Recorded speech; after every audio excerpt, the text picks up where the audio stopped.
Hello, fight fans. Let's talk about fighter pay. Let's talk about payouts for UFC 235. We haven't done this for a while. Total disclosed payroll for UFC 235 was $3.3 million. Just over that. Fighter pay is increasing. These numbers do not include fight bonuses, of course, like Fight of the Night and performance bonuses, Reebok sponsorships, pay-per-view percentages, and other unofficial payments. Sometimes they'll hand out bonuses in the locker room, as we've talked about with certain fighters on here. Let's start with the minimum pays for this scorecard. Minimum pay has went up, thankfully. Polyana, Viana, Charles Bird, the two lowest paid on the card, on the preliminary card on UFC Fight Pass. They get 12 G's apiece. Hannah Cyphers, 12 to show, 12 to win, takes home 24 G's. Gina Mazzani, 14,000.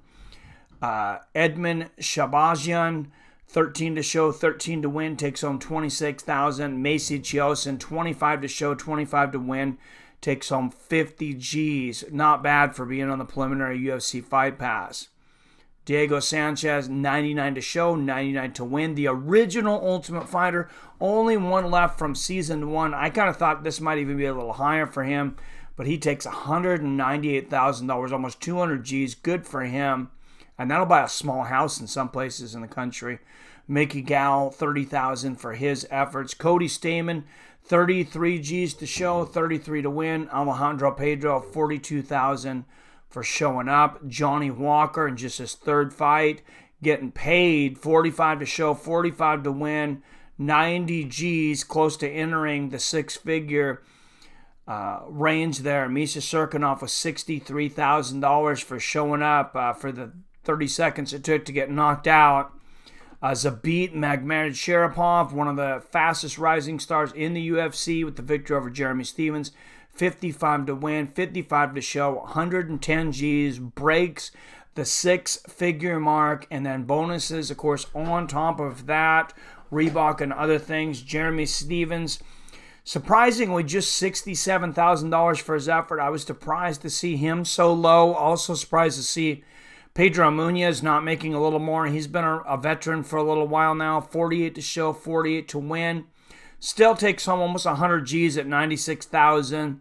Surprised to see Cody Garbrandt getting 130 for showing up, but I think that's because he's challenged for a title, or actually was a champion. So I am corrected. That's why his pay is higher. Weileng Zhang, 28 to show, 28 to win, 36 G's, just came into the UFC, seems fair. Tisha Torres, 36 G's for showing up. Thought she might be a little more as well. Ben Askren, in his debut in the UFC, 200 to show, 150 to win, takes home $350,000, equal to Kamaru Usman's purse. Defeats Robbie Lawler, who takes home a solid 200 G's. As I just talked about, Kamaru Usman, 350 to show, no win bonus.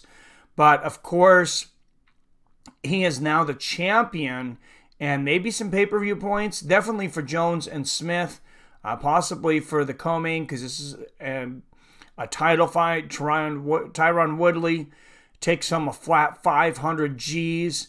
Jon Jones, the same, 500,000, no win bonus. Of course, we know he'll probably take home around $5 million, maybe a little bit more with pay-per-view revenues and different bonuses he gets with the UFC. Anthony Smith, definitely the biggest payday of his career, 350 G's. Good news for Lionheart. Like to see him get paid. I want to know what you guys think. I am happy that this is at least moving in the right direction. Is the UFC addressing the fight issues? Is ESPN going to be good in the long run for fighter pay? It's hard to say in the long run, but I want to know what you guys think down there below in the comments. Let me know what you think about this future of pay in the UFC.